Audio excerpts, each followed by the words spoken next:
नमो अरिहन्ताणं नमो सिद्धाणं नमो आयर्याणं नमो वज्रायाणं नमो लोये सभसाहूणम्।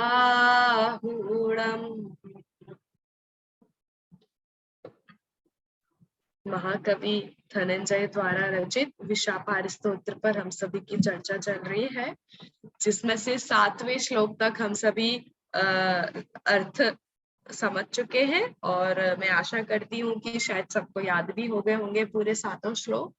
और आज हम 8वें श्लोक पर चर्चा करेंगे, जिसके पहले एक बार 7वें श्लोक तक का जितना भी सामान्य अर्थ है श्लोक के साथ हम उसको देखते जाएंगे, फिर हम आगे 8वें श्लोक की ओर बढ़ेंगे।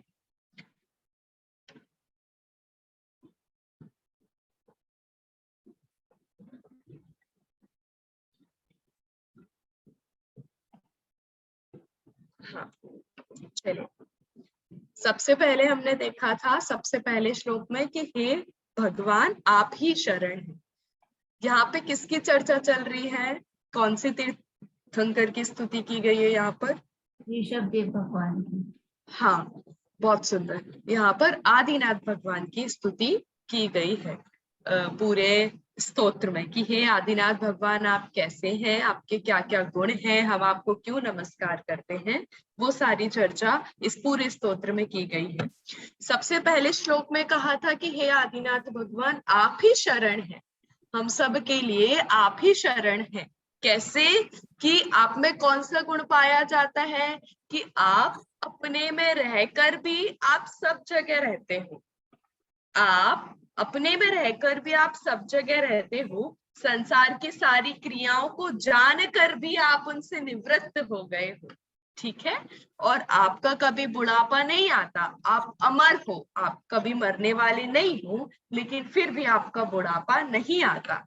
ऐसे हे पुराण पुरुष, प्राचीन पुरुष, आदि पुरुष, ऐसे हे आदिनाथ भगवान आप इस संसार से हम सब की रक्षा करिए। ये वाली बात हमने पहले श्लोक में पढ़ी थी।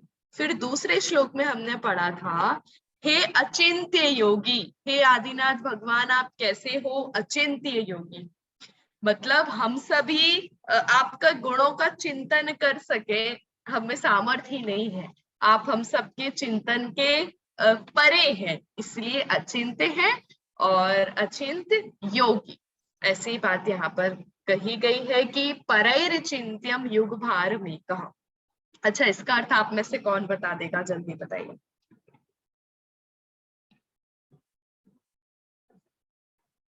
थोड़ा सा जल्दी, हम अपना समय वो करेंगे, तो थोड़ा जिसको जो भी आप जैसा भी बताएंगे चलेगा, ऐसा कुछ नहीं है, हम सब बस डिस्कशन कर रहे हैं।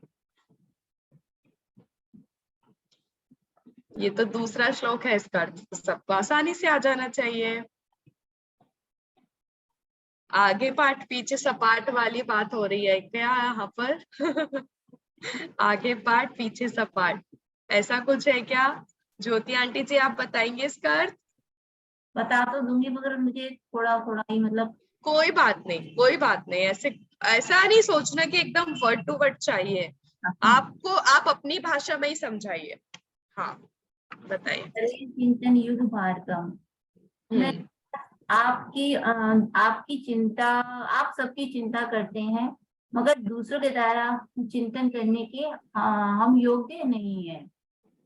आप वर्तमान युग के भार को आपने धारण किया है और मुनि राजों के द्वारा भी आपकी शक्ति मतलब मापी नहीं जा सकती, इतनी अधिक आप में वो है। आप ऐसे हमारे आदिनाथ भगवान हैं। जैसे क्या सूर्य का प्रवेश नहीं होने पर दीपक प्रवेश नहीं करता, अर्थात सूर्य जैसी मेरे में सामर्थ्य नहीं है। दीपक जैसे थोड़ी कोशिश कर रहा है, सारे गुणों का वर्णन करने की सामर्थ्य मुझ में नहीं है, मगर आप में वो सारे गुणों का सामर्थ्य वर्णन करने की ताकत आपके अंदर है। बहुत सुंदर। हाँ हाँ, एकदम सही। इसमें ये बताया है कि हे आदिनाथ भगवान आप पर, हम सब, आपको छोड़कर जितने भी लोग हैं वो सब पर, तो आप दूसरों के द्वारा आप दूसरों के द्वारा चिंतन में, मतलब दूसरे आपके गुणों का चिंतन करने में असमर्थ हैं, ठीक है। इसलिए आप परैर चिंत्यम, आप दूसरों के लिए अचिंत्य हैं। हमारी सामर्थ्य इतनी नहीं है कि हम आपके सारे गुणानुवाद कर सके, उनके बारे में विचार कर सके, चिंतन कर सके। इसलिए आप हम सब के लिए अचिंत्य हैं। और आपने इस कर्म भूमि के, इस कर्म युग के पूरे भार को आपने अकेले ही ढोया है, आपने अकेले ही ग्रहण किया है। आप इस पूरे कर्मयुग के क्या है, व्यवस्थापक रहे हैं। कौन? आदिनाथ भगवान आप। इसलिए हे आदिनाथ भगवान, मुनियों द्वारा भी आपकी स्तुति, मुनि राज भी आपकी स्तुति करने में असमर्थ रहे, लेकिन हे आदिनाथ भगवान, मैं आपकी स्तुति जरूर करूंगा। यदि सूर्य जितने गुण तो मेरे में नहीं है, मेरे अंदर सूर्य जितनी ताकत भी नहीं है कि मैं आपके सारे गुणों को प्रकाशित कर सकूं, पर मैं दीपक की भांति अब प्रयत्न करूंगा आपके जितने भी गुण प्रकाशित करने की मेरे अंदर सामर्थ्य है, उतने गुणों का थोड़ा वर्णन मैं यहाँ पर करूंगा। जहां पर सूर्य प्रवेश नहीं कर सकता, तो क्या हुआ, दीपक तो प्रवेश कर सकता है। वैसे हे आदिनाथ भगवान, मैं आपके सारे गुणों का वर्णन तो नहीं कर सकता, लेकिन जितने गुणों का वर्णन करने की सामर्थ्य रखता हूँ, उतने गुणों का वर्णन मैं अवश्य करूंगा। ये वाली बात हमने दूसरे श्लोक में पढ़ी थी। हाँ, तीसरा श्लोक। हे आदिनाथ भगवान, आप कैसे हैं? हम सभी के स्तुति के योग्य हैं। कैसे हैं? हम सभी के स्तुति के योग्य हैं, हम सब आपकी स्तुति कर सकते हैं। कैसे? कि हे आदिनाथ भगवान, इसका अर्थ मुझे कोई बताएगा क्या? इसका अर्थ कोई बताएगा मुझे? जितना बने उतना।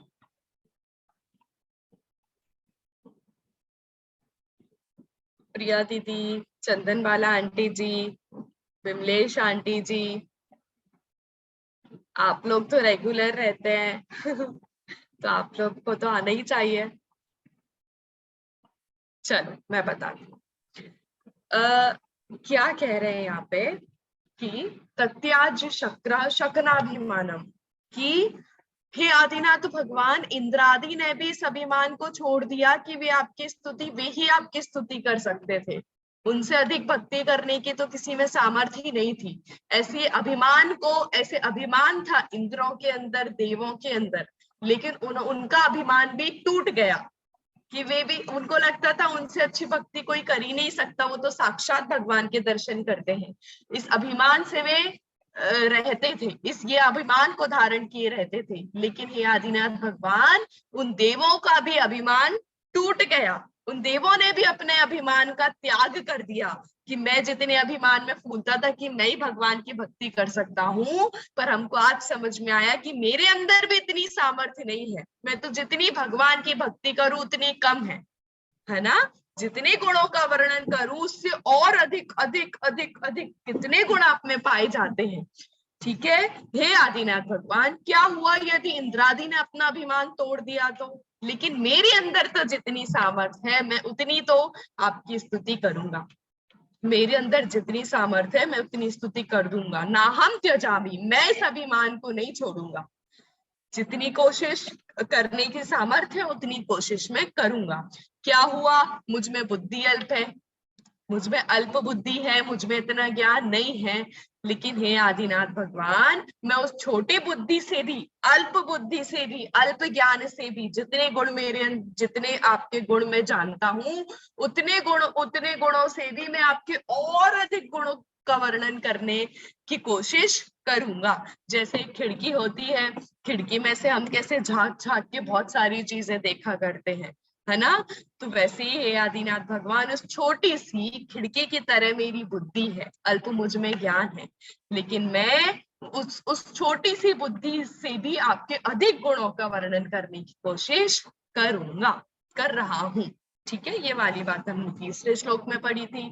चौथे श्लोक में हमने पढ़ी थी कि आदिनाथ भगवान, आप कैसे हैं? वचन अगोचर है, कि हम सब आपके गुणों का वर्णन अपने वचनों से, अपने मुख से कर सके, इतनी सामर्थ्य नहीं है हम में। आप वचन वचन में आपकी भक्ति कर सके ऐसे तो गुणी, मतलब कितनी अधिक गुणों के धारी आप हैं। हम वचन से भी कितना कहेंगे, कितना कहेंगे, कितना वर्णन करेंगे, तो भी आपके गुणों आपके गुणानुवाद पूरा नहीं होगा। त्वम विश्व दृश्वा सकलैर दृश्यो, हे आदिनाथ भगवान, आप सारे जगत को जानते हो, लेकिन आप सारे लोगों के ज्ञान में आप आते हो क्या? नहीं आते। आप सारे लोगों को देखते हो, लेकिन सारे लोगों के द्वारा आप नहीं देखे जाते। आप सारे लोगों को, सारे जगत को जानते हो, लेकिन सारे जीवों के द्वारा आप जाने नहीं जाते हो। ठीक है, ठीक है। हे आदिनाथ भगवान, आप कैसे हो? आप कितने परिमाण वाले हो, अर्थात कितने गुणों वाले हो? इतने अशक्य, ये सब कहने की तो मेरे अंदर सामर्थ्य नहीं है। और यही असामर्थ्यता की कहानी मेरी आपके प्रति भक्ति है कि आप में कितने गुण पाए जाते हैं, इतनी हमें सामर्थ्य नहीं है कि मैं सारे गुण कह सकूं। तो जब सामर्थ्य नहीं है, मतलब कितने गुण पाए जाते होंगे, यही मेरी आपके प्रति भक्ति है। आया समझ में? ये वाली बात हमने चौथे श्लोक में की थी। उसके बाद हम बढ़े थे 5वें श्लोक की ओर। 5वें श्लोक में हमने पढ़ा था कि हे आदिनाथ भगवान, आप कैसे हैं? आप निस्वार्थ बाल वैद्य हैं, निस्वार्थ बाल वैद्य हैं। आपको किसी की आप किसी का इलाज करोगे तो सब आपके पास आएंगे, इस भावना से आप सबका इलाज करते हो क्या? नहीं, आप निस्वार्थ हो। आप करोगे सबका इलाज तो आपके अनेक फॉलोवर्स बढ़ेंगे, फैंस बढ़ेंगे, सब आपके दर्शन करने आएंगे। ऐसा कुछ है क्या? इस भावना से भगवान सबका इलाज करेंगे? नहीं। इसलिए आप कैसे हैं? निस्वार्थ है। और बाल वैद्य है, मतलब आप हम सभी बाल बुद्धि अज्ञानी जीवों का इलाज करने वाले हैं। इसलिए आपको बाल वैद्य की उपाधि इस 5वें श्लोक में दी गई है। यहाँ पर क्या कहा कि हे आदिनाथ भगवान, जो इस जगत में जितने जीव रहते हैं ना, वे सब अपनी भूल से ही, अपने दोष से ही कैसे है? अपने दोष से ही रोगी हैं। ठीक है, अपने दोष से ही वे स्वयं रोगी हैं और इस संसार में घूम रहे हैं। ठीक है, लेकिन हे आदिनाथ भगवान, आप उन सब के लिए कैसे हो? बाल वैद्य हो। सबके लिए आप बाल वैद्य हो। कैसे? कि आप उनको हित का, अहित का, हितकारी क्या है, अहितकारी क्या है, इसका ज्ञान कराते हो, इसका भेद विज्ञान कराते हो। इसलिए हे आदिनाथ भगवान, इन अज्ञानी जीवों के आप बाल वैद्य हो। बहुत शॉर्ट में हम रिवीजन कर रहे हैं, बाकी विस्तार से अर्थ हम देख चुके हैं। अगले श्लोक की ओर बढ़ते हैं। हमारा अगला श्लोक है 6वां। हाँ, 6वां श्लोक। इसमें क्या बताया कि हे आदिनाथ भगवान, आप कैसे हैं? आप शीघ्र फल प्रदाता हैं। आपके पास यदि भक्तगण आए अपनी कुछ भावना को लेकर, तो आप उसको टालते नहीं हो, आप उसको फटाफट जितने जल्दी हो सकता है आप उसको उतने जल्दी उसका फल दे देते हो। ठीक है, क्या कहा यहाँ पर? दाता न हरता दिवसम विवस्वा। हे आदिनाथ भगवान, यहाँ पर विवस्वान मतलब सूर्य। हे आदिनाथ भगवान, सब सूर्य के पास सुबह अपना लोटा लेकर जाते हैं, जल चढ़ाते हैं और अपनी कामना सूर्य के सामने प्रकट करते हैं कि हमारी ये इच्छा है, हमारी ये इच्छा है। तो सूर्य क्या करता है? क्या कहता है कि मैं तुम्हारी कामना पूरी करूंगा, लेकिन कब करूंगा? आज कर दूंगा। आज पूरी नहीं हुई, भक्त वापस दोबारा गया जल चढ़ाने के लिए, आपने मेरी कामना पूरी नहीं की, तो वो फिर से बोलता है चलो कल करूंगा। फिर नहीं हुई तो फिर से वापस भक्तगण गया, आपने हमारी कामना पूरी नहीं की, तो वह फिर से जाता है, फिर वह बोलता है कल कर दूंगा, कल परसों कर दूंगा, अच्छा आज नहीं, आज का मुहूर्त अच्छा नहीं है, चलो 1 हफ्ते बाद कर दूंगा, 1 महीने बाद कर दूंगा।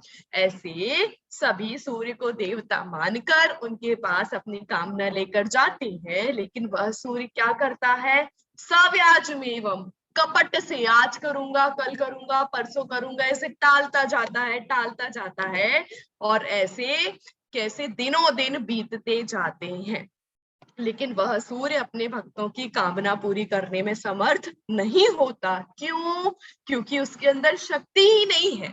वह अशक्त है, वह असमर्थ है अपने भक्तों की कामना पूरी करने में।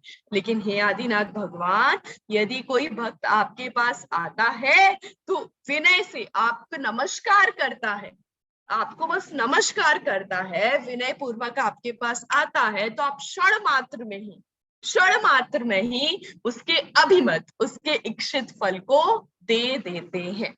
इसलिए आप कैसे हैं? शीघ्र फल प्रदाता है।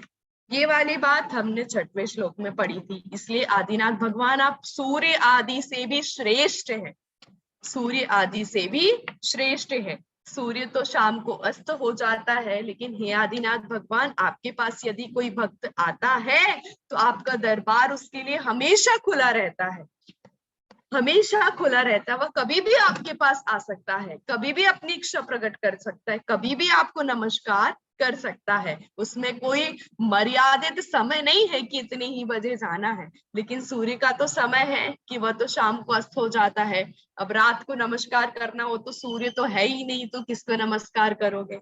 लेकिन आदिनाथ भगवान, आपके पास यदि भक्त आएगा तो वो रात में भी आ सकता है, दिन में भी आ सकता है, सुबह भी आ सकता है, कभी आधी रात को भी आ सकता है, कभी भी आ सकता है, और अपने नमस्कार कर सकता है और अपने इच्छित फल की प्राप्ति कर सकता है। ये वाली बात हमने 6वें श्लोक में पढ़ी थी कि हे आदिनाथ भगवान, आप शीघ्र फल प्रदाता है।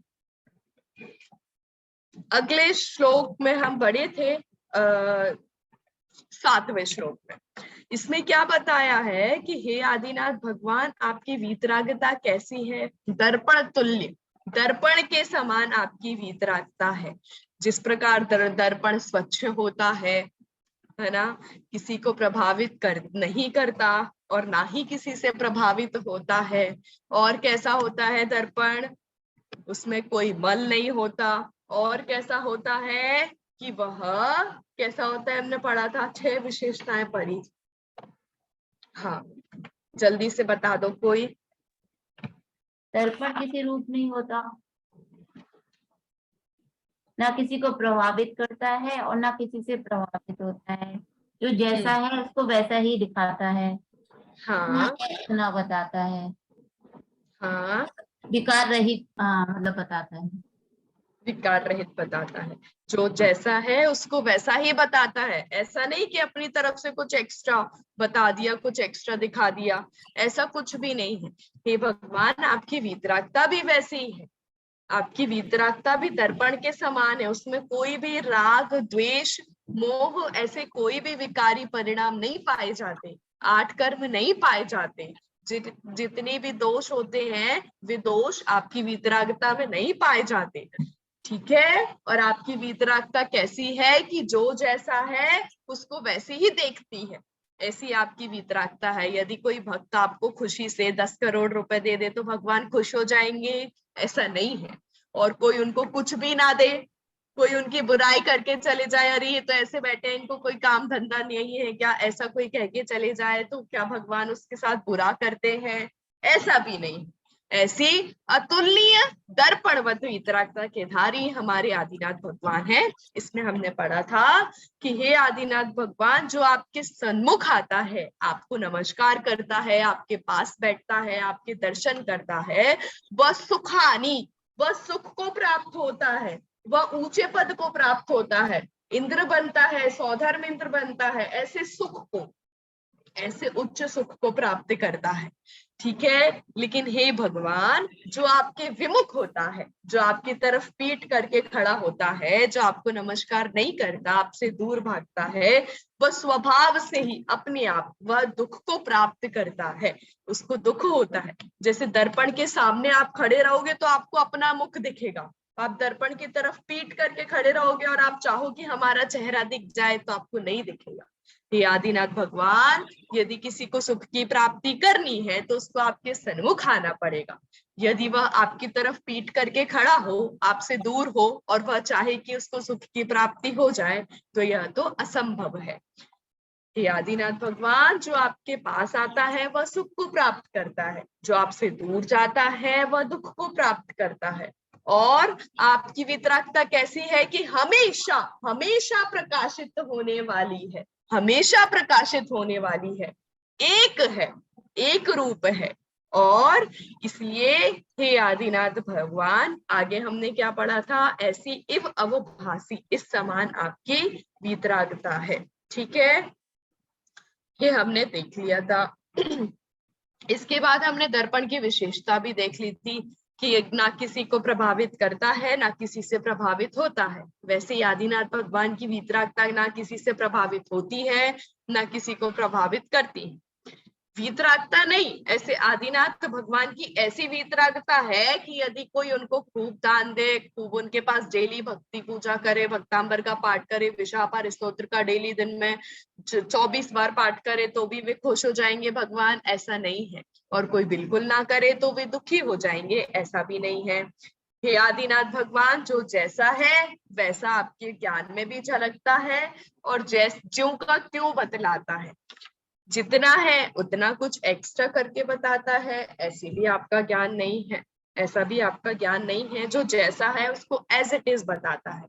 मिरर के सामने आप खड़े हो जाओ तो जैसा है वो वैसा ही बताएगा। कोई वस्तु यहाँ रखी है तो उसको वो इस तरफ रखी हुई बता दे, ऐसा नहीं है। यहाँ है तो वो यहाँ ही बताएगा।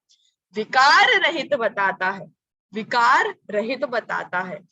मिरर किसी के पास जाता है, आईना किसी के पास जाता है कि मुझ में देखो मुझ में देखो, नहीं। ऐसे ही आपका ज्ञान भी ना कहीं जाता है और ना किसी को लाता है।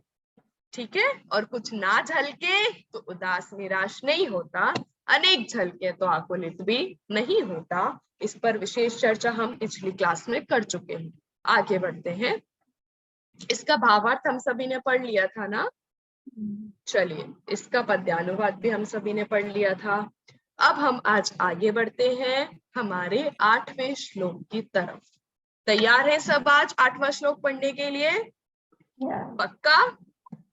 चलिए चलिए हम पढ़ते हैं।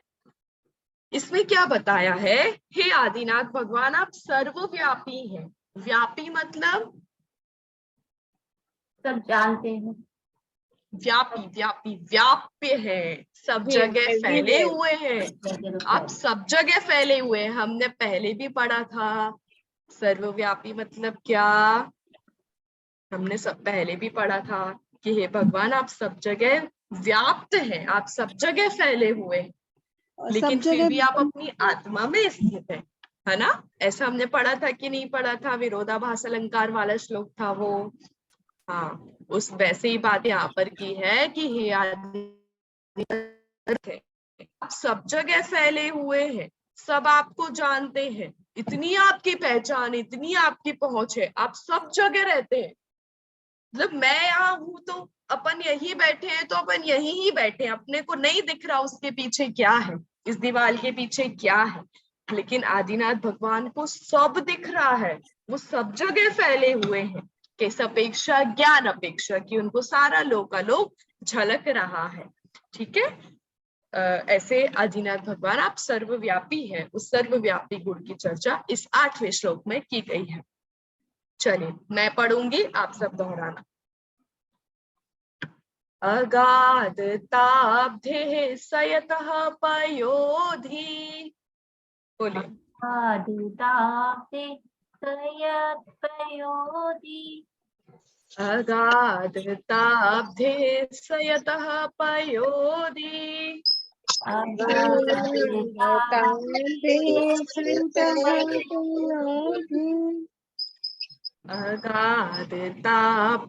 सयतः प्रपयोधि, अगाधिताब्धे सयते पयोधि।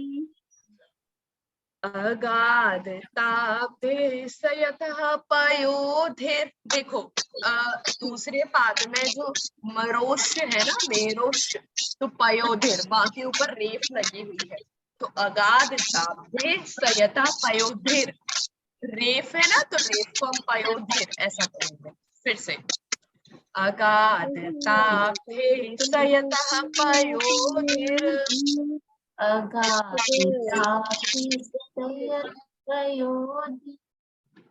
सभी बोलिए एक साथ। अगाधताब्धे सयतः पयोधिर,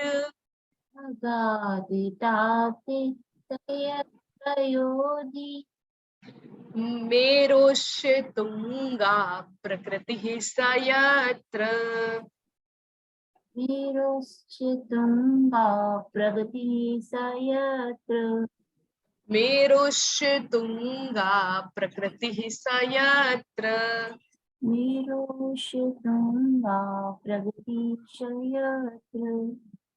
अगाधताब्धेः स यतः पयोधिर्। मेरुष्यतुङ्गा प्रकृतिः स यत्र। बोलिए। अगाधताब्धे तयपयोधि मेरोस्तुङ्गा प्रगति स यत्र। हाँ, अगाधताब्धे स यतः पयोधि, है ना, विसर्ग है, उसका भी उच्चारण करना है। अगाधताब्धे स यतः पयोधिर मेरुष्य तुंगा प्रकृति स यत्र। ठीक है, हाँ, वापस एक बार। अगाधताब्धे स यतः पयोधिर मेरुष्यतुङ्गा प्रकृतिः स यत्र। द्यावा पृथिव्योः प्रथुता तथैव। बोलिए। द्यावा पृथिव्योः प्रथुता तथैव। दया पृथिव्यो तथैव। द्यावा, द्यावा विद्यालय वाला द्या। द्यावा पृथिव्योः प्रथुता तथैव। द्यावा पृथिव्यो पृथुता तथैव। द्यावा पृथिव्योः प्रथुता तथैव। द्यावा पृथिव्यो पृथुता तथैव। व्यापत्वदीया भुवनान्तराणि। व्यापत्वदीया भुवनान्तराणि। व्यापत्वदीया भुवनान्तराणि। व्यापत्वदीया भुवनान्तराणि। हाँ, जैसे व्यापत तो थोड़ा सा बोलेंगे, फिर त्वदीया भुवनान्तराणि, जैसे हमने पिछले श्लोक में क्या पढ़ा था, ऐसा ही एक शब्द पढ़ा था ना, देखो। सदा वदात, है ना, सदा वदात, फिर द्युति, तो तद के साथ भी द बोला था, और द्युति, द्युति में द आ ही गया था, याद है आपको, है ना। ये देखो, सदा, तीसरी लाइन, सदा वदात द्युतिरेक रूपस, ये पढ़ा था, वैसा ही सेम यहाँ पर पढ़ना है। व्यापत्वदीया भुवनान्तराणि। बोलिए। हाँ, द्यावा पृथिव्योः प्रथुता तथैव व्यापत्वदीया भुवनान्तराणि। बोले। पृथिव्यो पृथुता तथैव व्यापत्वदीया भुवनान्तराणि। बहुत सुंदर, एक बार मैं पूरा पढ़ूंगी, आप सब दोहराना। अगाधताब्धे स यतः पयोधिर् मेरुष्यतुङ्गा प्रकृतिः स यत्र। द्यावा पृथिव्योः प्रथुता तथैव व्यापत्वदीया भुवनान्तराणि। बोलिए।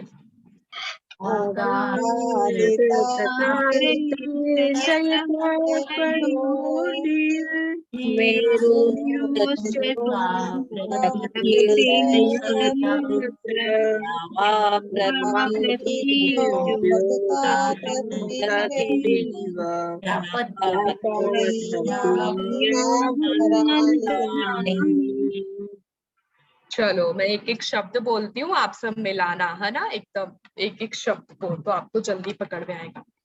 अगाधताब्धेः स यतः पयोधि।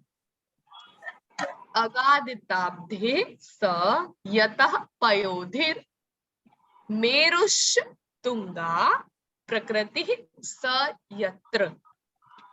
द्यावा पृथिव्योः, द्यावा पृथिव्योः प्रथुता तथैव व्यापत्वदीय भुवनान्तराणि, व्यापत्वदीया भुवनान्तराणि।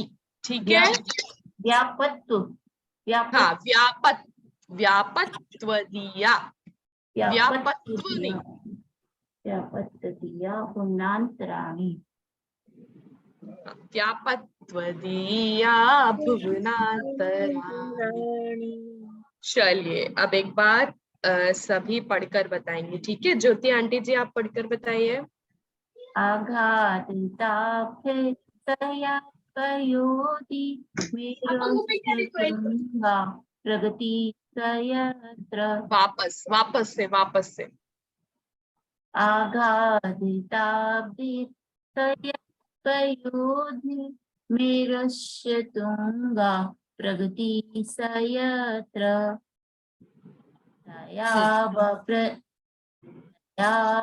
पृथिव्यो नहीं वापस मेरुश्चतुङ्गा प्रगति सयत्र।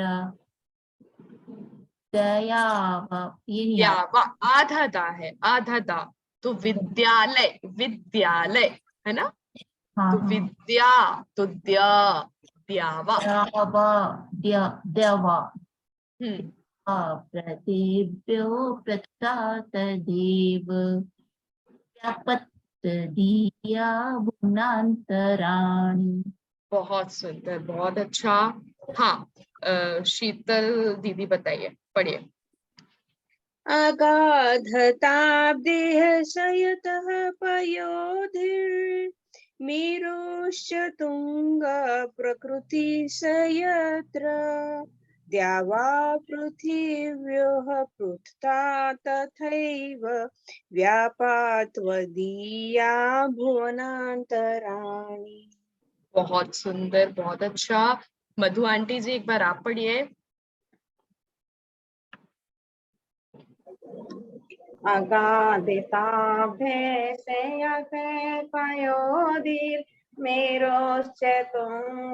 प्रकृति सयत्र। द्यावा पृथिव्यो प्रथुता तथैव व्यापत्वदीया भुवनान्तराणि। बहुत सुंदर, बहुत अच्छा। अब कौन बचा है? हाँ रितु आंटी जी पढ़िए। अगाधिताब्धे सयतः पयोधि मेरुश्चतुङ्गा प्रकृति सयत्र। द्यावा पृथिव्यो प्रथुता तथैव व्यापत्वदीया भुवनान्तराणि। बहुत सुंदर। हाँ प्रिया दीदी पढ़िए। अगाधताब्धे सयतः पयोधिर्मेरुश्चतुङ्गा प्रकृति सयत्र। द्यावा पृथिव्यो द्यावा वापस द्यावा पृथिव्यो प्रथुता तथैव व्यापात्वदीया भुवनान्तराणि। वापस देखो, पयोधिर, पयोधी में बड़ा धी नहीं है, बड़ी की मात्रा नहीं है, धीर, पयोधिर। ठीक है, पयोधिर, पयोधीर नहीं, पयोधिर। द्यावा, द्या विद्यालय वाला द्या तो द्यावा, उसके बाद व्यापत्वदीया, त्वदीया, व्यापत्वदीया। फिर से वापस। अगाधिताब्धे सयता पयोधिर्मेरुश्चतुङ्गा प्रकृति सयत्र।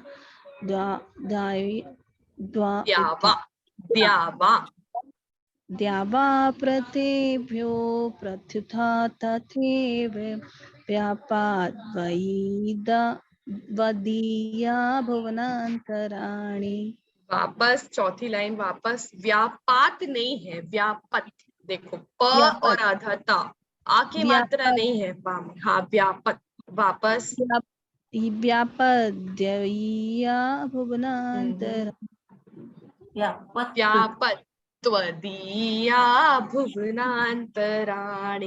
हमने पिछले वाले श्लोक में भी ऐसा ही पढ़ा था, याद है? सदा वदा तत् द्युतिरेक रूपः, है ना? द हमने पहले शब्द के साथ भी पढ़ा था और बाद वाले ऐसे ही व्यापत्वदीया भुवनांतराणि।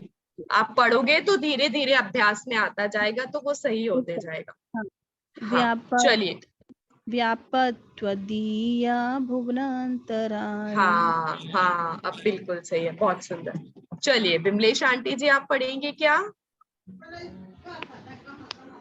अगाधिताब्दे सयते पयोधिर् मेरोश्च तुंगा प्रकृतिसे यत्र द्यावा पृथिव्यो प्रतुता तथैव व्यापत्वदीया भुवनांतराणि।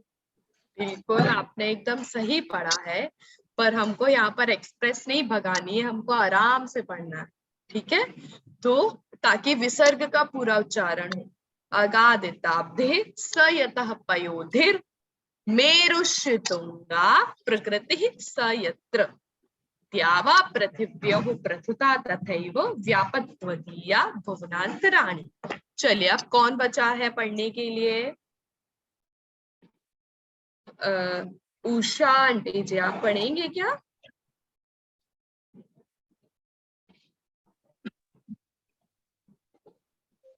चलिए आगे बढ़ते हैं हम अर्थ की ओर। बहुत गजब का श्लोक है ये, इसका अर्थ बहुत मैं यूके से है, मुझको अच्छा, हिंदी बहुत नहीं आती है, इसलिए मैं सुनूंगी। अच्छा मेरा नाम जी, उषा बिल्कुल है, साशा जी, बिल्कुल बिल्कुल। हाँ चलिए, हाँ तो अपन पढ़ते हैं। हाँ, इस श्लोक में क्या बताया है? इस श्लोक में एक अर्थ, एक शब्द के दो अर्थ है। जैसे अगाध ताब्धे, इसके दो अर्थ हैं। पयोधेर, फिर तुंगा प्रकृति, इसके दो अर्थ हैं। और फिर प्रथुता, इसके दो अर्थ। ठीक है, तीन शब्द के दो अर्थ हैं। अगाध ताब्धे, तुंगा प्रकृति, प्रथुता, ये तीन शब्द के दो अर्थ हैं। ठीक है, चलिए अब यहाँ पर क्या बोल रहे हैं महाकवि धनंजय? यहाँ पर वे ये कह रहे हैं, सबसे पहले देखो पहली लाइन में दिया हुआ है आब्धे, अब्धे, ठीक है, अगाधता और अब्धे, अब्धे, ठीक है, अब्धे। अब्धे मतलब समुद्र, समुद्र की, समुद्र, अब्धे मतलब समुद्र। और अगाधता, अगाधता हम क्या बोलते हैं कि कितना अगाध था वह समुद्र। अगाधता मतलब एरिया में बड़े नहीं था, अगाध मतलब उसकी गहराई कितनी थी। ठीक है, उसकी गहराई कितनी थी। तो अब्धे अगाधता कि समुद्र की गहराई, अब्धे अगाधता समुद्र की गहराई। तत्र अस्ति, कुत्र अस्ति? तत्र अस्ति, वहां है, कहाँ है? कि देखो अगला शब्द यतः स, यतः स, कुत्र? यतः सः पयोधि, जहां पर क्या है? पयोधि मतलब समुद्र, जहां पर क्या है? समुद्र है। तो ये तो ऑब्वियसली जहां पर समुद्र होगा वहीं उसकी गहराई होगी। ऐसा तो नहीं है कि समुद्र जयपुर में है तो उसकी गहराई करेली में होगी, ऐसा है क्या? नहीं। तो जहां पर समुद्र है वहीं उसकी गहराई है, जहां पर समुद्र है वहीं उसकी गहराई है। ठीक है, आया समझ में? आया समझ में कि नहीं आया? जहां पर समुद्र है वहीं उसकी गहराई है। जहां पर आप सभी रहते हो वहीं आपका पूरा परिवार है ना? आप सब रतलाम में रहते हो तो आपका परिवार भी रतलाम में ही होगा। कोई मुंबई में रहता है तो उसका परिवार कहीं और रहता हो, जैसे मैं यहाँ पर रह रही हूँ तो मेरा परिवार कहीं और रह रहा हो। वो तो अभी पढ़ाई के वश में रह रही हूँ, बाकी जहां जहां परिवार रहेगा वहीं पर मैं रहूंगी, है ना? वैसे ही जहां पर समुद्र है वहीं उसकी गहराई है। जैसे कोई डायरी है तो जहाँ जो डायरी है वही उसका पेज होगा ना, डायरी यहाँ पर है और उसका पेज अंदर कमरे में अलग अलग ऐसे बिखर रहे होंगे, ऐसा होगा क्या? नहीं, जहां पर डायरी है वही उसका पेज है। ठीक है, मैं हूं यहाँ पर और मेरी नाक कहीं और है, मेरी आंख कहीं और है, मेरे कान कहीं और है, मेरे बाल इधर है, मेरा हाथ इधर पर एक कोने में रखा हुआ है, ऐसा होगा क्या? कुछ बोलिए तो। नहीं, नहीं, पर जहां पर मुझको मैं हूँ, पूछना है कि इसका मतलब क्या है स्पिरिचुअलिटी में, हम क्या, तुम क्या दिखाते हैं, हमको क्या सिखाते हैं कि समुद्र तो है जिधर है वो उधर ही उसकी डेप्थ होएगी, हाँ पर उसका बिल्कुल, मतलब क्या है हमारी लाइफ से क्या कैसे जुड़ा हुआ है उसका लाइफ के कैसे, स्पिरिचुअलिटी में कुछ समझाओ। हाँ देखो, बिल्कुल आपकी बात बिल्कुल सही है। यहाँ पर आदिनाथ भगवान की व्यापकता बता रहे हैं कि आदिनाथ भगवान कैसे सब जगह फैले हुए हैं, कैसे आदिनाथ भगवान सब जगह रहते हैं। तो यहाँ पर पहला उदाहरण दे रहे हैं वे कि समुद्र की गहराई वही होगी जहां पर समुद्र होगा। अब इस पे आदिनाथ भगवान की व्यापकता कैसे घटित करेंगे वो सबसे आखिरी में बताया जाएगा। ठीक है, आप जो अर्थ बोल रहे हैं ना वो सबसे आखिरी में बताया जाएगा, अभी उदाहरण चल रहे हैं, अभी 3 उदाहरण यहाँ पर बताएंगे। ठीक है, उसके बाद हाँ, तो समुद्र की गहराई वही होगी जहां पर समुद्र होगा। ठीक है, अब मेरोह, पयोधिर के बाद मेरो आपको दिख रहा है, मेरोह आपने पढ़ा था दूसरे पाद में, मेरोह है ना, पयोधि, उषा आंटी जी आपको दिख रहा है पयोधि के बाद मेरो? पयोधिक, हाँ मेरुश्च, हाँ मेरुश्च तुंगा प्रगति से। हाँ, तो मेरो मतलब मेरु, कौन सा मेरु? सुमेरु पर्वत, सबसे ऊंचा सुमेरु पर्वत। तो सुमेरु पर्वत तुंगा, तुंग उत्तुंग शिखर बोलते हैं ना, उत्तुंग शिखर सबसे ऊंचा शिखर। तो ऐसे ही सुमेरु पर्वत की तुंगा, उन्नत सबसे ऊंचाई, उसकी ऊंचाई, तो सुमेरु पर्वत की ऊंचाई कहाँ पर होगी? जहां सुमेरु पर्वत होगा। सुमेरु पर्वत यहाँ है और मैं कहूं कि उसकी ऊंचाई कहीं और है, अमेरिका में उसकी ऊंचाई है, ऐसा होगा क्या? नहीं, नहीं होगा। जहां पर सुमेरु पर्वत है वहीं पर उसकी ऊंचाई है। आया, आया समझ में?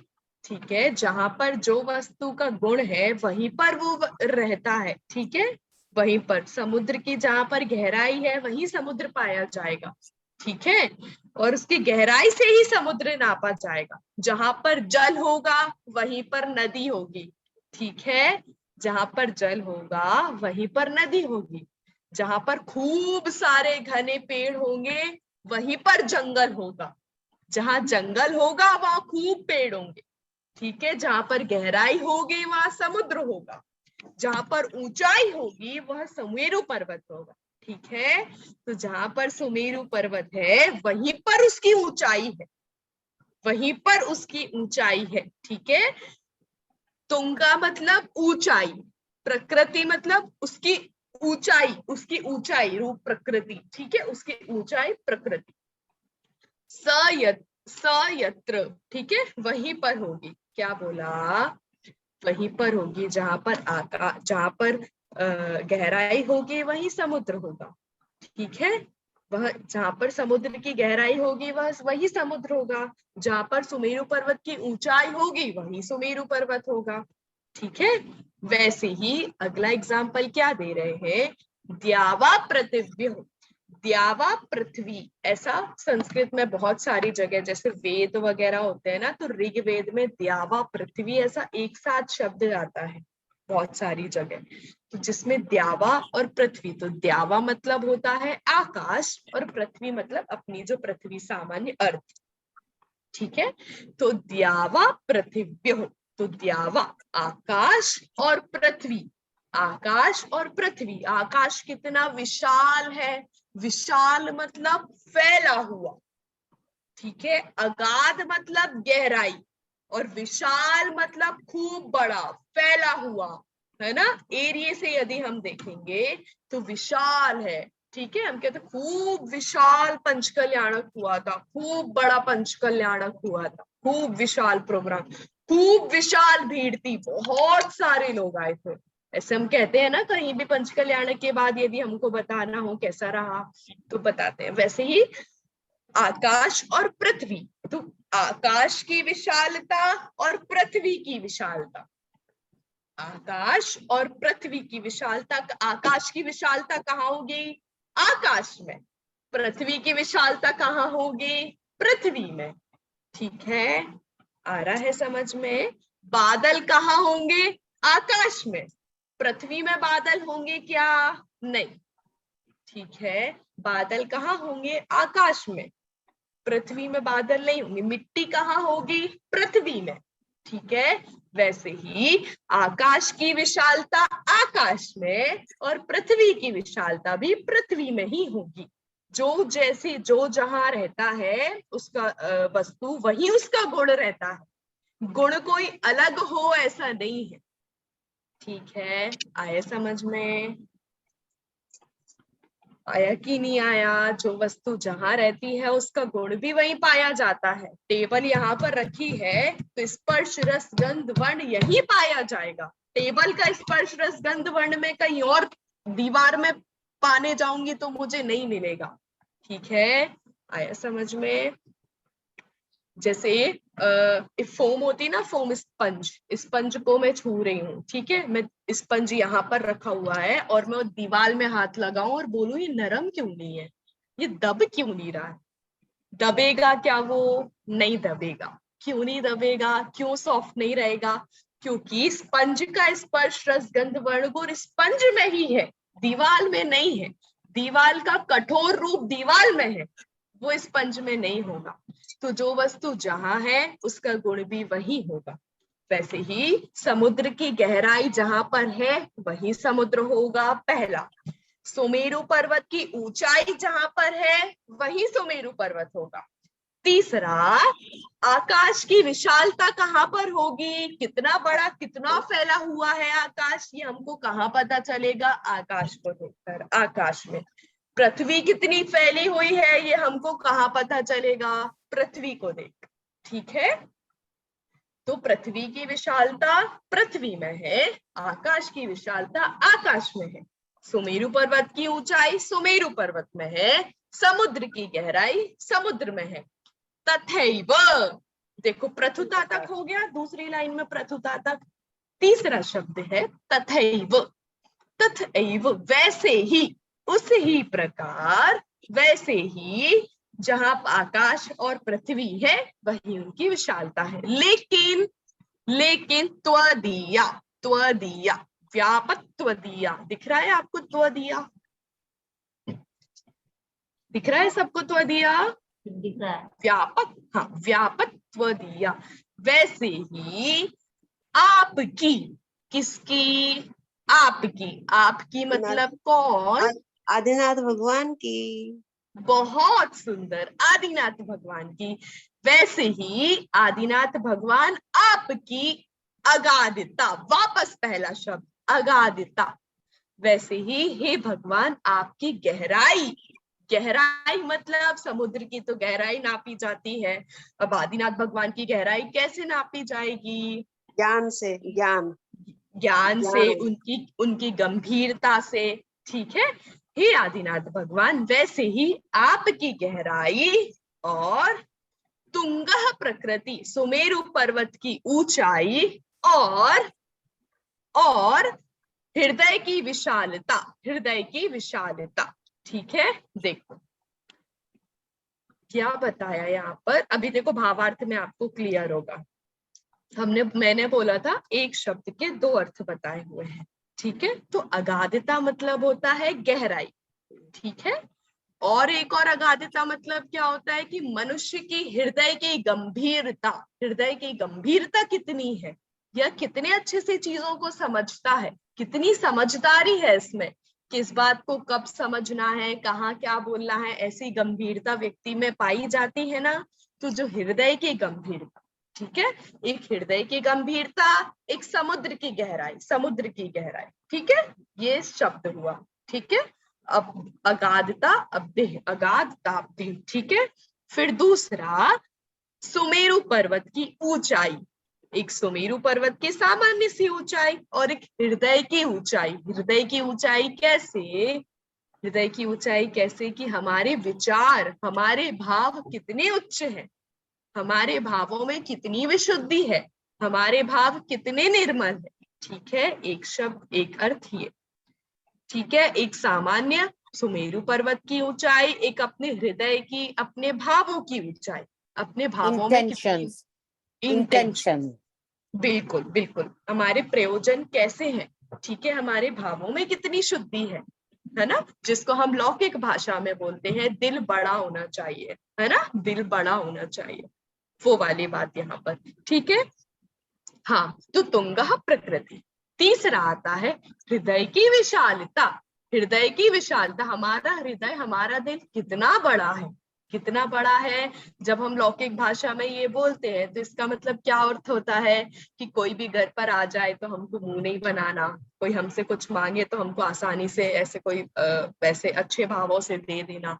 तो हमारा हृदय कितना बड़ा है कि हम सबकी मदद करते हैं, ठीक है। तो हृदय की विशालता, हे भगवान आपकी गहराई, आपकी गंभीरता और आपके उच्च भाव, आपके बड़े भाव, अच्छे भाव और आपकी हृदय की विशालता, आपके हृदय की विशालता तीनों लोकों के मध्य भाग में व्याप्त कर लिया है।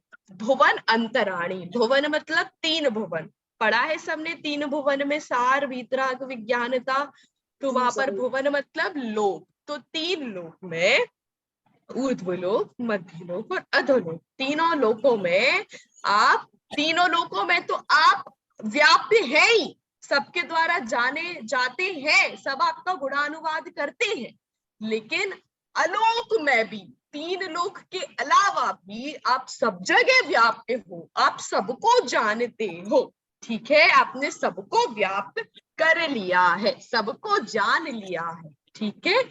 ये वाली बात इसमें कही है। एक बार हम भावार्थ सिर्फ पढ़ेंगे ताकि आपको थोड़ा सा क्लियर हो जाए, सिर्फ पढ़ेंगे, उसके बाद हम अगली कक्षा में इस पर भावार्थ पे विशेष चर्चा करेंगे, ठीक है। एक बार इसका भावार्थ पढ़ते हैं।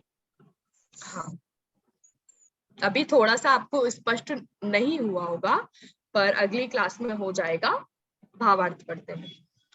अगाधता शब्द के दो अर्थ हैं, समुद्र वगैरह में पानी की गहराई और मनुष्य हृदय में रहने वाले धैर्य की अथकता, कितना पेशेंस है हमारे अंदर, ठीक है, कितना पेशेंस है हमारे अंदर, उसके मतलब उसको हम कहते हैं अगाध।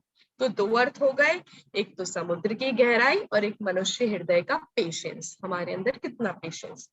तुंगा प्रकृति शब्द भी द्रव्यर्थक है, पहाड़ वगैरह की ऊंचाई, मन में पहाड़ वगैरह की ऊंचाई, पहला अर्थ।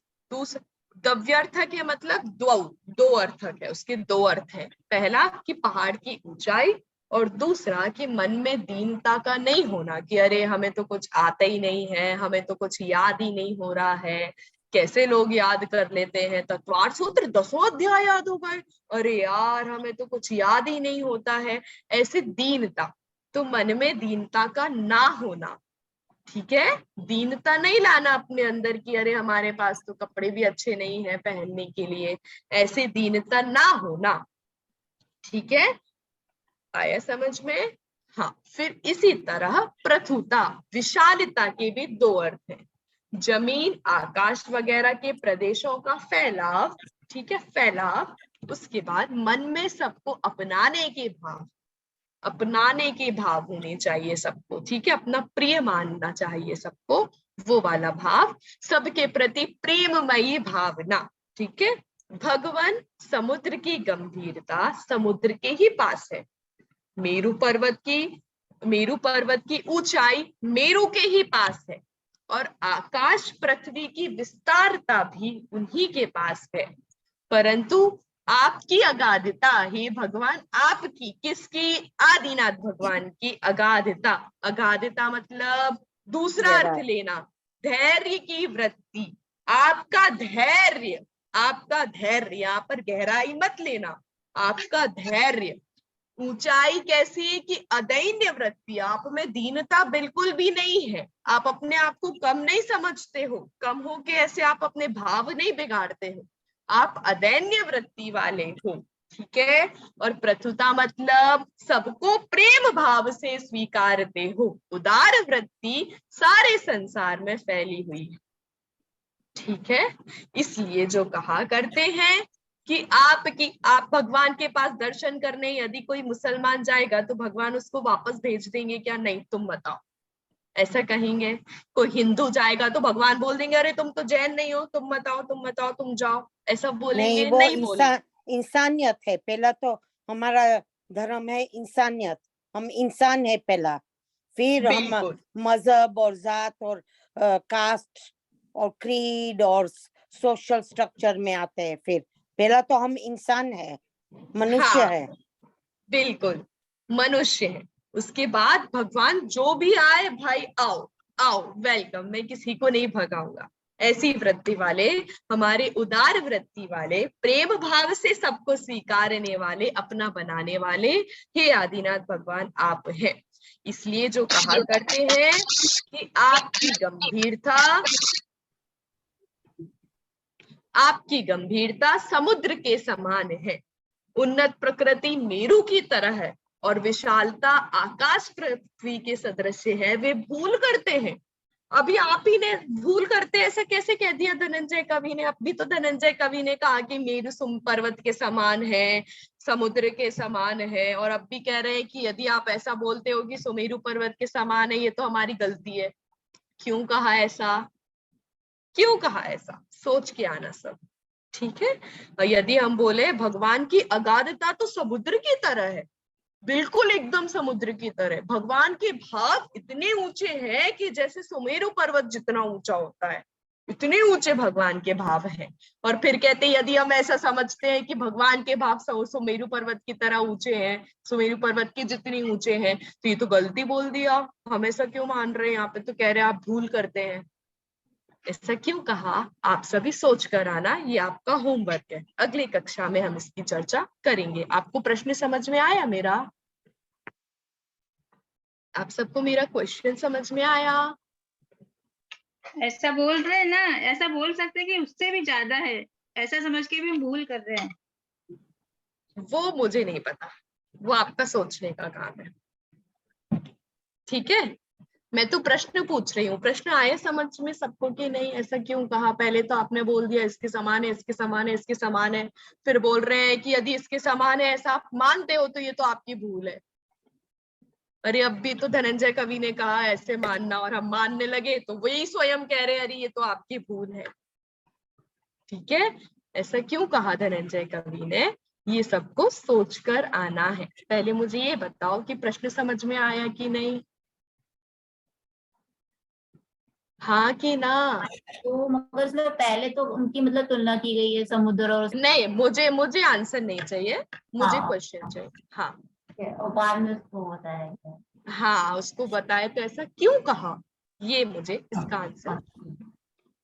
हाँ, एक बार इसका मंगल जी मुझको वो ग्रुप में लगा देना, तो तुमको जब भी तुम ये व्हाट्सएप ग्रुप करते है ना, तो मुझको पता लगे कि कभी तुम्हारा ये ग्रुप होता है। अच्छा, आपका नंबर आप एक बार दे मैं दीजिए। शीतल जी के पास है, शीतल जी के पास है। अच्छा, शीतल जी उसने के पास है। मुझको, शीतल ने मुझको सेंड किया अच्छा आज, इसलिए मैं जुड़ी हुई हूँ। अच्छा, तो शीतल दीदी आप एक बार उनका नंबर, उषा आंटी जी का नंबर मुझे सेंड कर दीजिएगा, मैं उनको व्हाट्सएप पे ऐड कर लूंगी। वे है यहाँ ओके, पर? वो नहीं है, मैं उसको बोल दूंगी। ठीक है, हाँ आप उनको बोल दीजिए। हाँ बिमलेश आंटी जी बोलिए, आप म्यूट है। हाँ, दीदी मैं बोल रही थी, मैं बताऊं आपको इसका आंसर? नहीं नहीं नहीं, मुझे नहीं ठीक जानना, है, आप सोचो अगली क्लास में, ठीक है। ठीक चलो, ठीक। सबको सोचने का मौका देते हैं, तब तक आप सोचिए और अलग अलग सबके पॉइंट ऑफ व्यू समझ में आएगा। इसका पद्यानुवाद पढ़ के हम कक्षा समाप्त करेंगे। पद्यानुवाद, है अगाधता ख्यात अवधि की, किंतु अवधि तक ही सीमित। है ऊंचापन ख्यात मेरु का, पर वह उस तक परिसीमित। नभ भू की भी प्रथुता सीमित, तेरे ये सब सीमा मुक्त। भुवन और भुवनांतर माही, उससे कोई नहीं उन्मुक्त। बहुत सुंदर श्लोक है और आपको पूरा अर्थ वैसे भी पद्यानुवाद पढ़ के ख्याल में आया होगा। सभी याद करते चल रहे हैं कि नहीं? अभी आप साथ में याद करेंगे तो आपको मजा आएगा, क्योंकि जैसे ही 10 श्लोक पूरे हो जाएंगे फिर अपन यहाँ पर सबसे पूछेंगे 10 श्लोक, ठीक है? तो आप सभी 10 श्लोक, जितने 10 श्लोक तक तो पूछेंगे। तो अभी जैसा हो रहा है साथ में आप याद करते चलना। हाँ,